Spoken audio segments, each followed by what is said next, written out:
So welcome everybody to today's meditation class. As usual, I always have to make the announcement that this is the ongoing class where people come most Saturdays to keep their meditation advancing.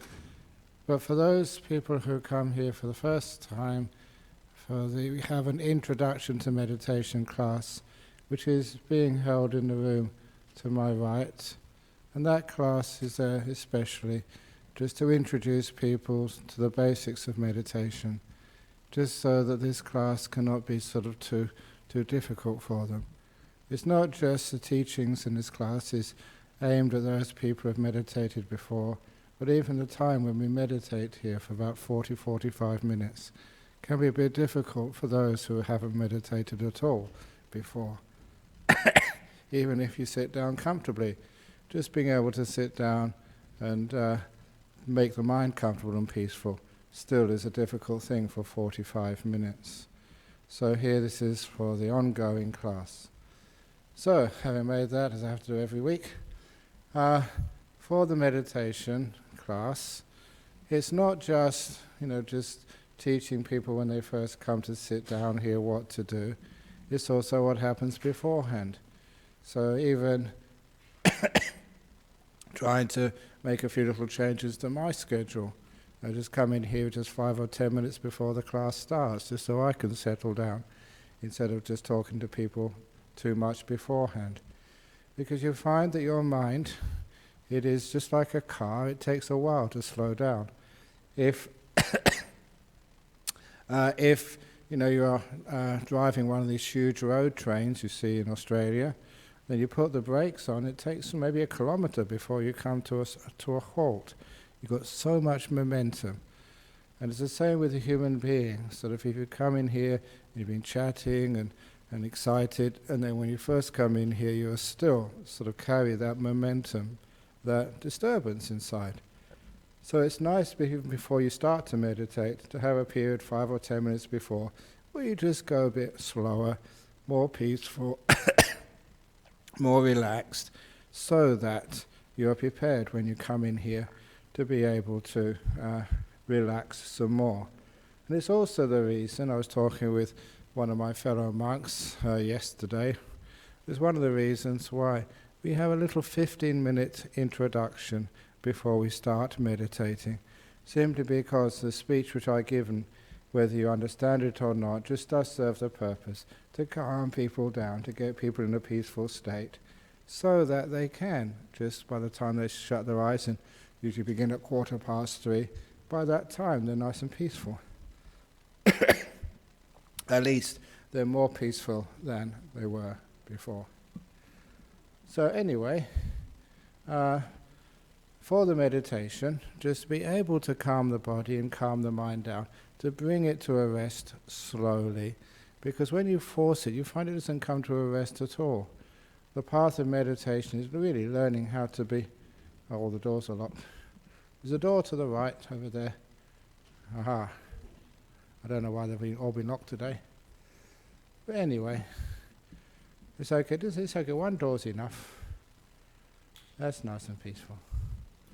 Anyway, just when we do start to meditate, it is learning how to be both mindful and to be kind.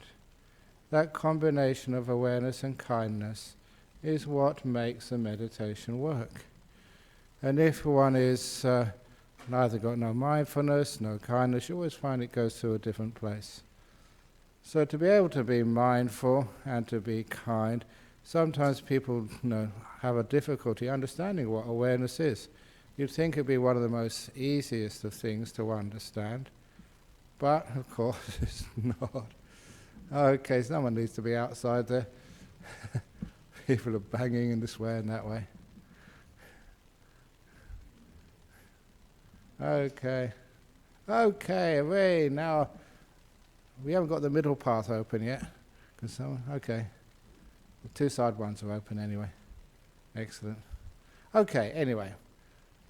So if at last people have settled down, then I can begin appropriately. Very good. That is open again, I think, isn't it? Sorry? Yeah, this one's open too, isn't it? No. Why? No, leave it open so people can come in. Well, first, open the first book which I wrote was Opening the Door of Your Heart. And this isn't the heart of our Buddhist centre here. We must always keep it open for the happiness and well-being. Some people come late. Sometimes it's just because there's all sorts of things happen before we actually get to this venue. And so, yeah, can you open that one as well? Because otherwise it's going to make more noise. Yeah, keep them all open. Okay, everything's open now. Great.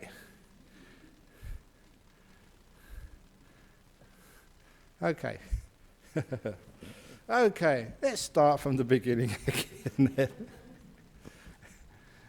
When we want to control things and make them this way and that way, it always causes a lot of tension. But when one is kind to life, when one's kind to the moment, when one is even kind to the past and the future, you find that is where things become nice and peaceful. So it's awareness and kindness, those two together, is what take the body and the mind into deep meditation. So kindness, it means opening the door of your heart and the doors to this meditation room and just to let people come and let people go out, not controlling things. Of course there will be noise every now and again, but that is part of life. People cough, people come in and come late. There's kids who sort of sometimes make a noise. But we have a choice there. If somebody coughs, the sound of the cough just disappears in a second or two. But the problem is when we start thinking about it afterwards. They shouldn't do this, they should do that, they should do something different. We should have different types of doors, electronic doors or revolving doors, or some other way to transport people in and out when it gets a bit too late or too early, they want to leave early, whatever. We can actually, the sound of the door was finished a long time ago, but it echoes in our mind because of negativity, a lack of kindness. And that leads you on to understanding just how we do let go of the past and let go of the future as well. All of you probably know things like the mindfulness in the present moment, the power of now. And it sounds very easy just to be in the present moment, just to be here and let go of all the past and all the future. But it's a hard thing to do. And it's an important thing to do because most of our thinking, the wandering mind, is all about the past and the future, mostly. And so how do we let that go? If we just say let it go, if we try and keep it out, blot it out, it's just like trying to keep everyone coming at the right time into this meeting. They always come early or come late. You can't stop it. You can't just say, oh, what can't we? You can't control things. So instead what we do is we just learn how to just be kind to this moment, to adapt to it, to embrace it. So in other words, we don't fight it, we let it be. And if we're kind to the past, and if we're kind to the future, you find that the past and the future get softened, and they can be very easily let go of. What do I mean by being kind to the past? It means that whatever happened in the past, whoever did what to whoever, whom, or what you did, we get this wonderful compassionate, seeing things in the most positive light, instead of looking to prosecute the person who did those things, or prosecute yourself. We never look at the past with the idea of a prosecutor in a court of law. We always look at the past with the eye of a defense attorney. We're always looking at the mitigating circumstances, always looking at excuses, something which we can forgive ourselves or forgive them. They weren't in a good mood that day, or maybe they misunderstood, or maybe we did not remember what happened properly. Whatever it is, we learn how to look at the past with compassion, with forgiveness, with seeing the most, even if it's pushing the truth a little bit, just seeing it in a way which can just forgive and let go and see the positive side in the past experiences. When we look at it with compassion and kindness, then we actually find that we can let go of the past pretty easily. And it's the same with the future. We look at the future with a bit of kindness and positivity, and then it's just not so fearful, not so anxious about what might happen next. So just a little bit of kindness, care, compassion does actually free us from the past and the future. And that sort of compassion and kindness that gives us the freedom just to be here is also applied to this present moment. When we're actually mindful, when we're actually here, we learn how just to be here. And when we're kind to this moment, we embrace it, we let it be with some kindness. You'll find it so easy to be with. It's just like sometimes with your family, with your loved ones. It's easy to spend time with them, with people who you care about.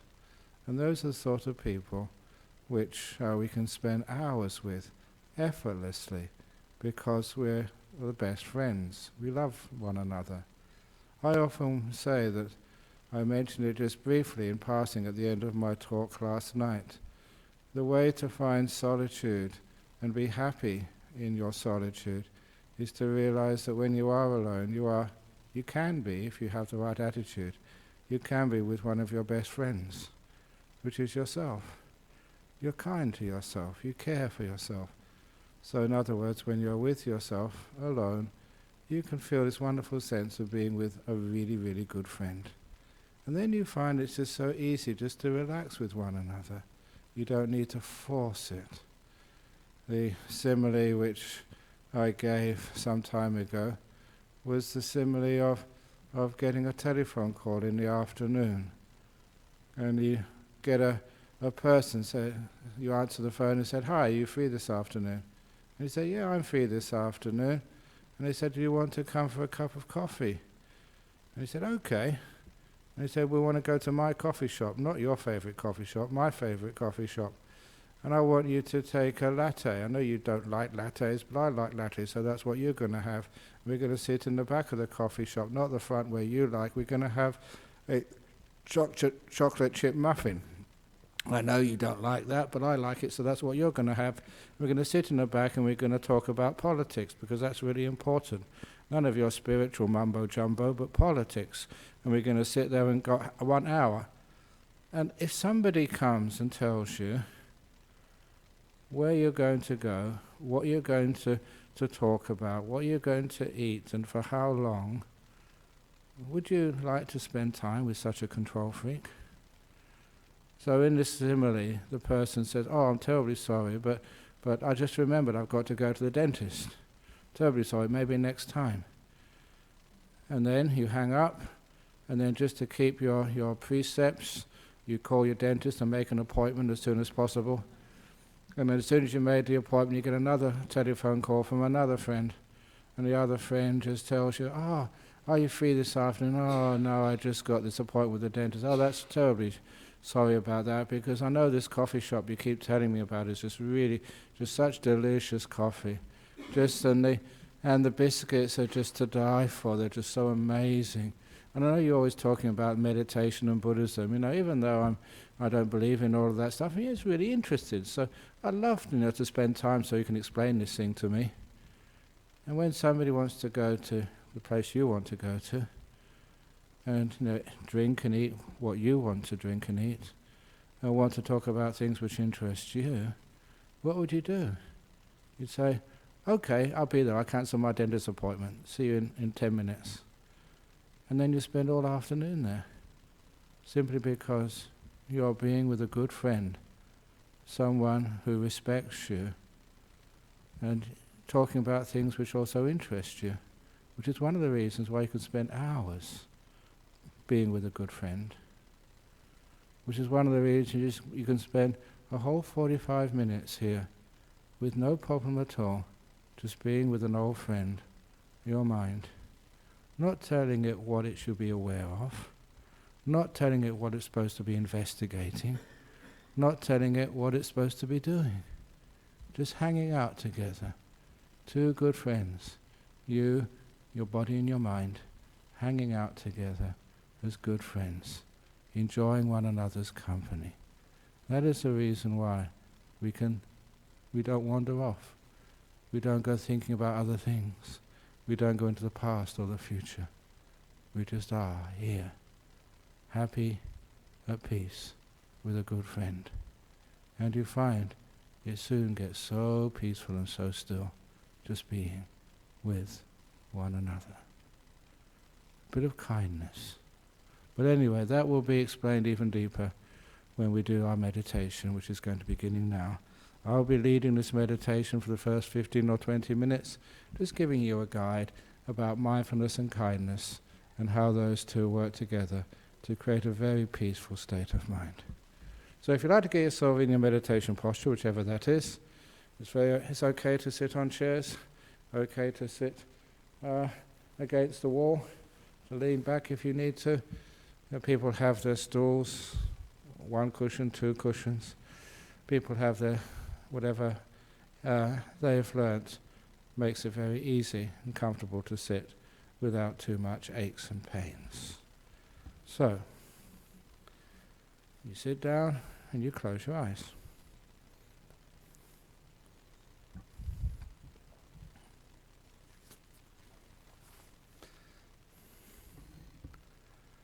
And with your eyes closed, you bring your awareness, first of all, to your posture. How are you sitting now? Can you improve your posture, the way you're sitting, just by adjusting it?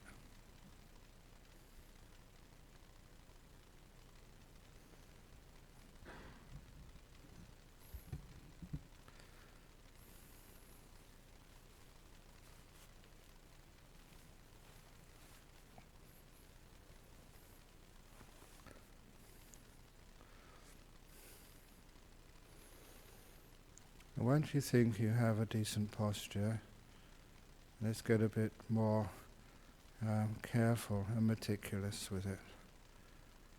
Now see if you can be aware of how your legs are positioned. Can they be improved? Mine can.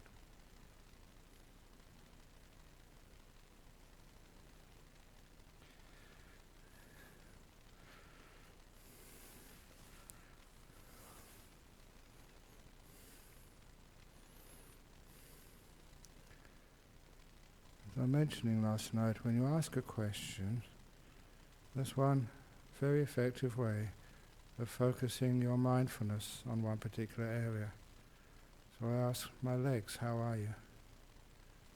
When I ask that question, I listen afterwards, and I can feel my legs need a little bit of adjustment here, a little bit of adjustment there.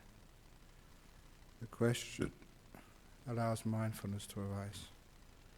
And my kindness is willing to fidget, to adjust this way and that way, caring about my legs so that I do get them into the optimum position for meditation.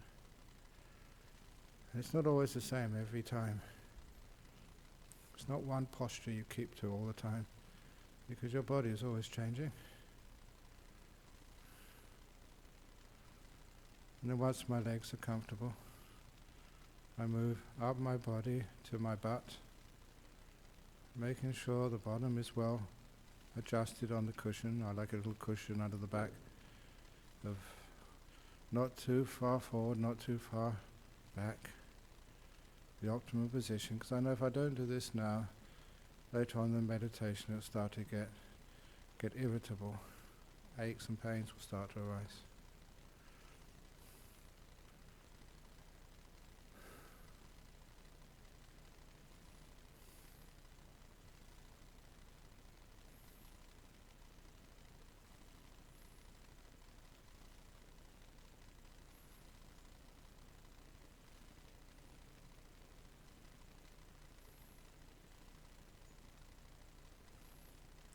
So once my butt feels comfortable, move up to my back, stretch it, twist it around until I can find the best position. Sometimes you look at animals like dogs or cats and just to see just how they can find a comfortable position almost anywhere.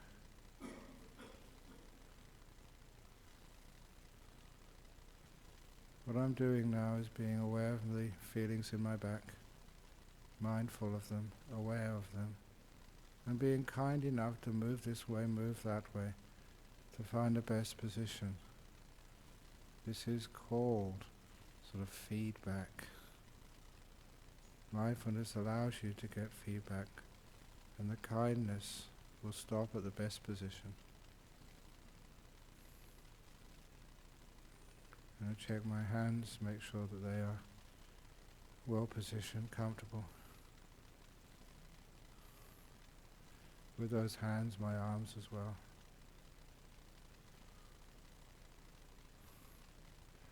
Slight adjustment could make the body pain-free.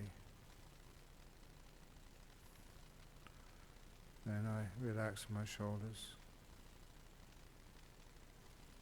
How do you relax your shoulders? Try this, try that.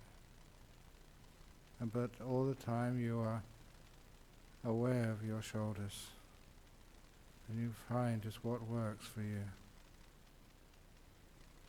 Soon, by awareness and kindness, you can feel the body muscles just let go, release, and they relax. You're learning mindfulness and kindness. And up to your throat, your neck.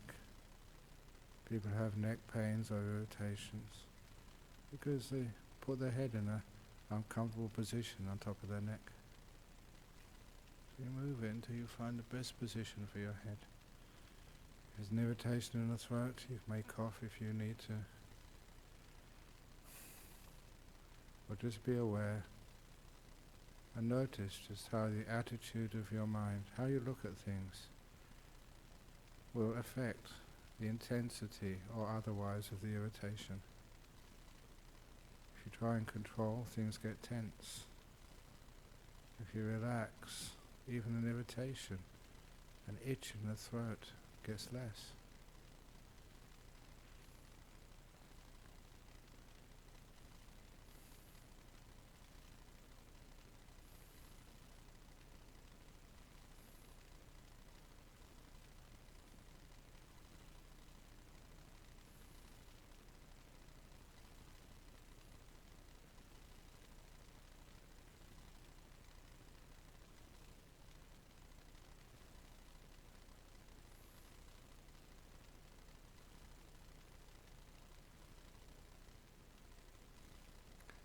And then up to the head.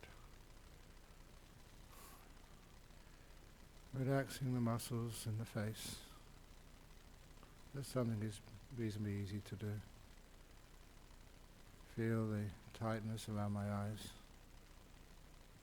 And with a little bit of practice, you learn how to relax those muscles, to loosen them. You can feel them getting looser.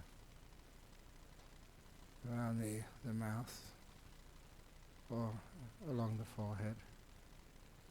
So nothing is tight. The awareness just goes to the body first. And the kindness acts to bring ease to your body. And you feel that, experiencing for yourself. What makes the body tight, that will soon give pain. What makes it relaxed, which gives healing.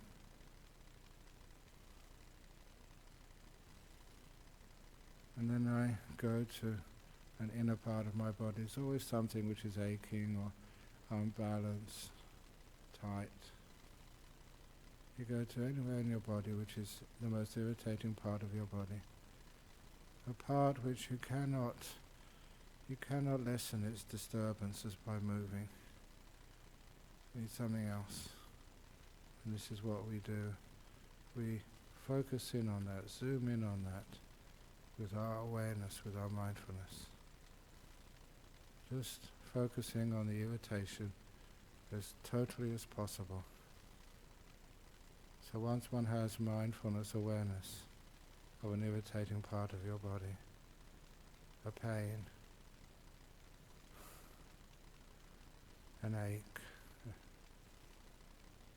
then you find that feeling, that sensation does change. It does alter. Why? What attitude of mind brings ease to that irritation? Or what makes it worse? The mindfulness gives you feedback.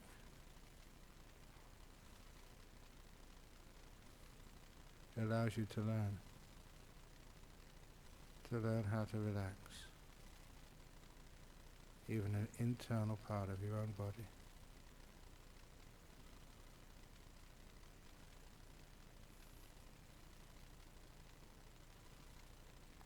Focus, zoom in, mindful, look out for feedback,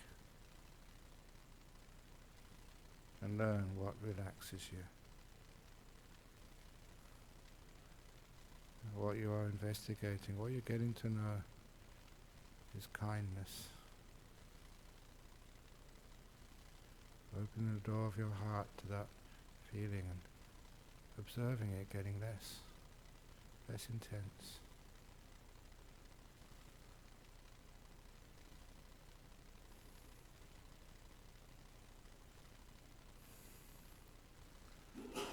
And then lastly, I just look at my whole body. Just as relaxed to the max, as best I can. And quite often, just focusing on just how relaxed our body feels, it becomes quite pleasant. A body at peace is delightful. Because later on in the meditation practice, you'll find that delight of letting go is an important thing to be aware of. It takes you into some of the deepest of the meditations.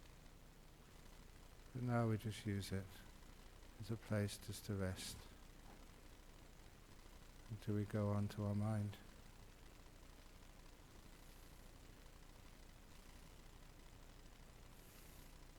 And to understand about our mind.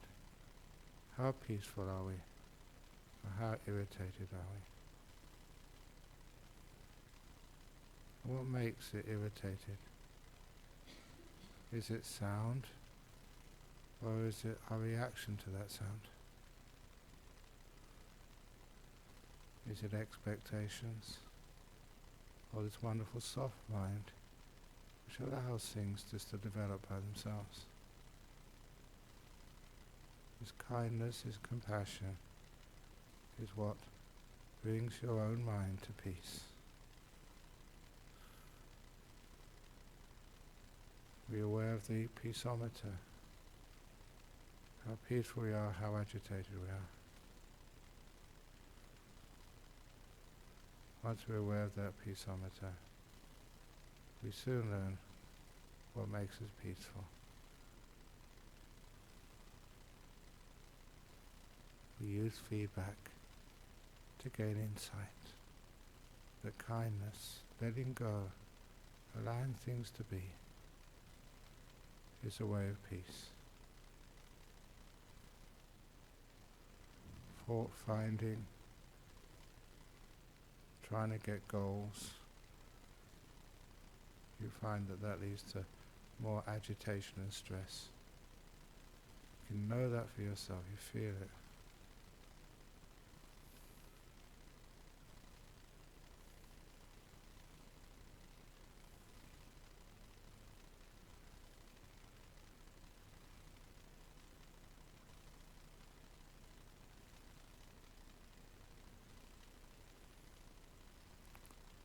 I'm just watching my mind relax more and more.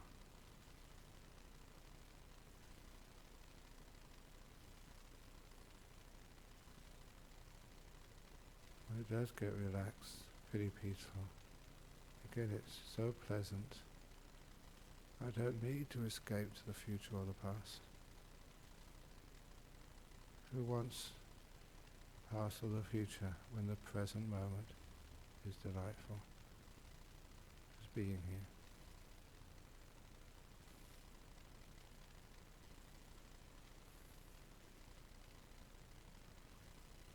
in this present moment. Soon become aware of your breathing. It's natural. It's the only thing which is moving. So if you can be aware of your breath, as you breathe in, just breathe in naturally. You don't do the breath. The body knows how to breathe. It's been doing it all your life. You just do the watching, the observing, with kindness. As you breathe in peace. Breathe in anything positive, health, kindness, forgiveness. Breathe that in with every in-breath. I like just telling myself, breathe in peace, and breathe out, let go. Little mantra, words which I say, but not just say the words, focus on the meaning. Even paint a picture of peace. This is a metaphor. Feel it, imagine it, so peace comes in with every breath. And you let go with every out-breath. Always checking in with your peaceometer to find out what works for you. I'm now going to be quiet myself. Just leave you to being aware and being kind. All the way to the deepest of meditations. When I next start speaking, it'll be just before ringing the bell, the gong, to finish the meditation.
getting close to the end of the meditation. Just be aware of how you feel right now, body and mind. How peaceful are you? What does that peace taste of? The delight, the freedom, a peaceful mind. What does it do to your body? A relaxed body at ease.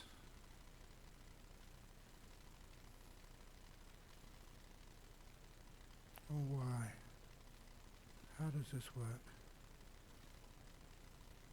I can tell you, but it's really important you find out for yourself what awareness and letting things be, otherwise known as kindness, how it works.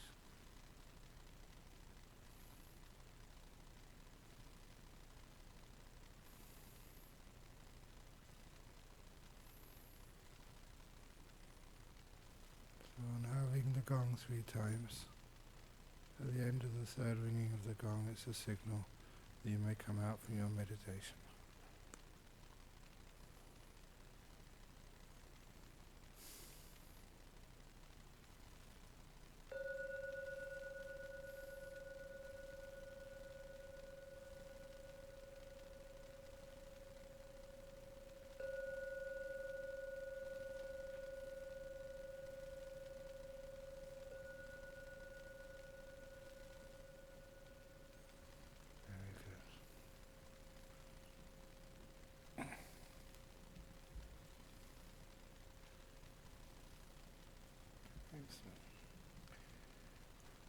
So for the last 15 minutes we usually have the opportunity for some Q&A.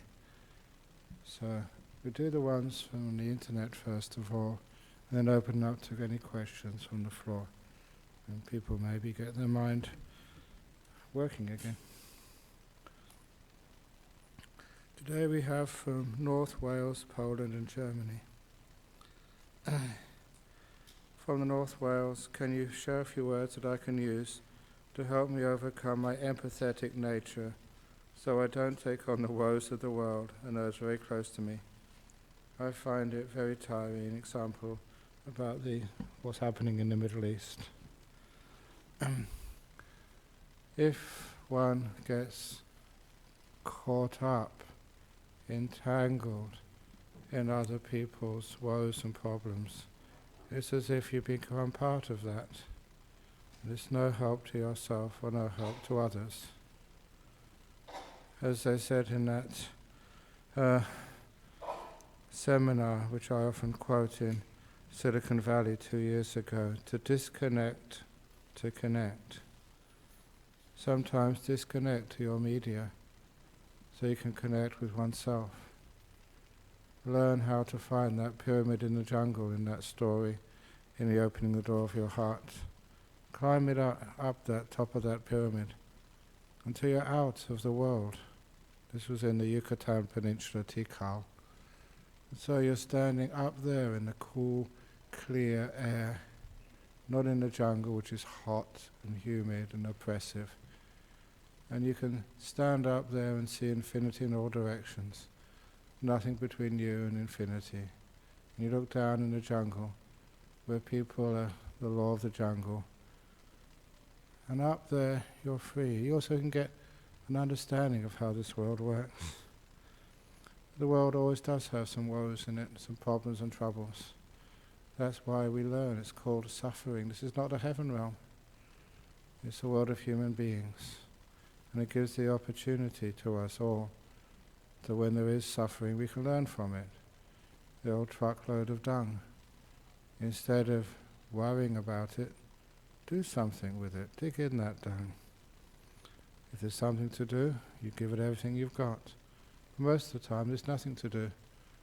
So that's also the story of just middle of the jungle, as I said on Friday night, surrounded by the enemy. Just sit down, relax, and wait for an opportunity. So, empathetic nature, it's not really empathizing. It's not seeing the big picture. It's being focused, being manipulated, often by yous, trying to grab your attention, trying to say, oh, this is really, really disaster. Many of us have been around a long time. People I know, family, been through wars, devastation. Remember even my grandmother, she was in the Blitz during the Second World War. Whenever there was a lightning strike, she'd stop whatever she was doing and she would sit on the stairs. It was a way of dealing with her post-traumatic stress of coming so close to death night after night after night.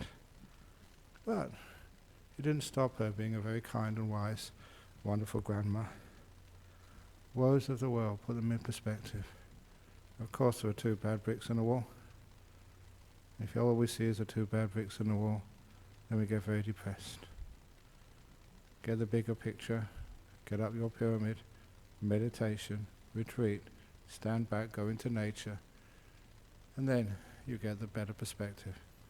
Two bad bricks in the wall, but that's walls. From Poland, when I keep attention on my breath, I find it draws energy out of me. I feel weak and powerless after meditation, depressed. Exactly. Don't keep attention on the breath. Just let your attention go there if it needs to.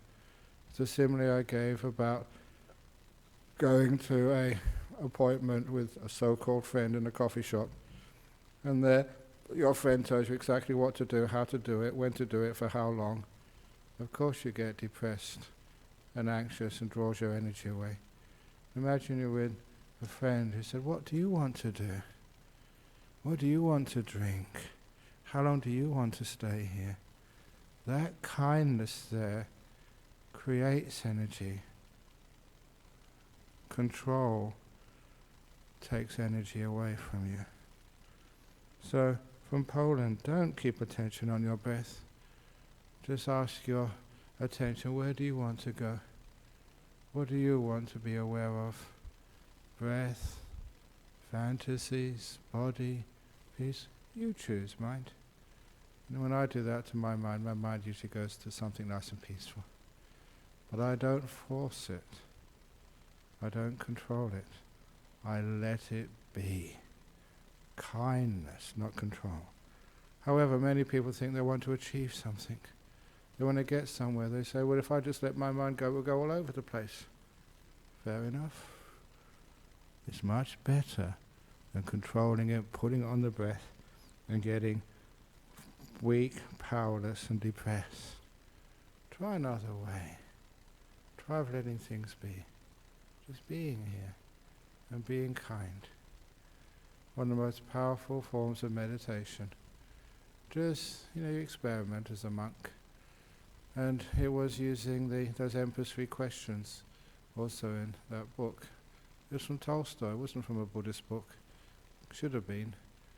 Who's the most important person, the one right in front of you? What's the only time now? What's the only thing to do? The most important thing to do is to care. And we use that in ordinary life, but life, meditation, is just a reflection of one another. So when it's the meditation, what's the most important time? It's only now from Poland. And then, what's the most important meditation object? The breath? Or is it metta? Or is it the body? From Poland, whatever is right in front of you right now, whatever it is, don't choose it. It's here, it's now. So, just be with it. It's the most important object in the whole world. And what do? Just care. Open the door of your heart with what we sometimes call unconditional mindfulness. Mindfulness with no strings attached. Mindfulness which will just be aware of this with this wonderful kindness. And you find that your mind gets so peaceful, so still very quickly. And it's only when you are not expending your energies trying to control your mind. Only then do you get the wonderful benefits of relaxation, peace, health, energy. And you don't feel powerless, depressed, irritated. You feel recharged. Lassie from Germany. What can I do to stop the sense of sight, as sometimes I have the problem when I close my eyes that I cannot stop looking at the darkness? If it really is the darkness you're looking at, it doesn't change, so soon it vanishes by itself. Things which don't move disappear. It's the nature of the world, it's the nature of the senses, it's just basic neurology of the way your brain works. So it is the fact that if you're looking at the inside of your eyes when you are meditating, then it means that just you're thinking about sight, or you're doing something interfering with the process. You're not just letting it be, which is one of the reasons why it's disturbing you. So one little very easy practical solution to that is just get out the eyeshades. I always carry some around. I've got some here. I use them on the aircraft. So to meditate, so I can just, there's always people walking past. Oh, what's that? Yes.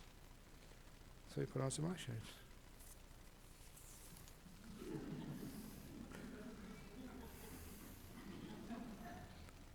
Oh, it's so peaceful, so wonderful.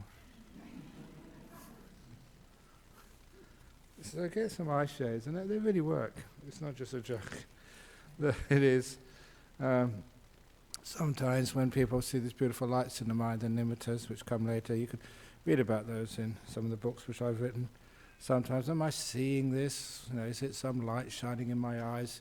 Is a reflection from the sun on a car windscreen, or someone coming up to me with a flashlight? Put those eyeshades on, and then it has to be just coming from inside. It can't be coming from outside. Other times when people start to get deep meditation, their eyes sometimes flicker. And they can't stop that, but they put the eyeshades on and they don't need to flicker anymore. So the eyeshades are a very useful addition to the meditation. So that's one good way, practical way of actually dealing with the problem. You close my eyes, I cannot stop looking at the darkness. After a while you put the eyeshades on, you're not looking at anything. It turns off after a while, and then you're free. Okay, any questions from people here?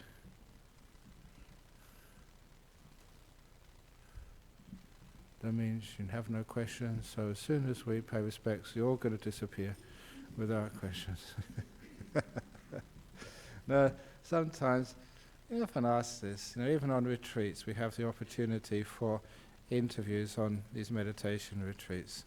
I'd always like to encourage people to put those questions on a piece of paper and or here, just to ask them, because your question, people think, oh, this is a silly question. It's never a silly question. Often, when people ask that question, see, everyone else is listening, because we share questions.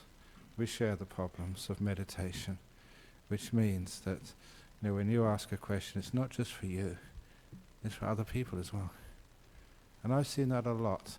Apparently it's also noticed that every now and again in the suttas, that somebody asks a question, they know what the answer is, but they ask that question for the benefit of all the other people listening here, who may not know the answer.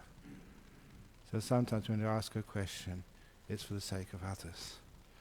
You already know the answer, but you want to share that question and the answer with others. So that's a wonderful thing to do. Okay, that didn't work either. So anyway, let's pay respects, put it up with Sangha, and there we can go.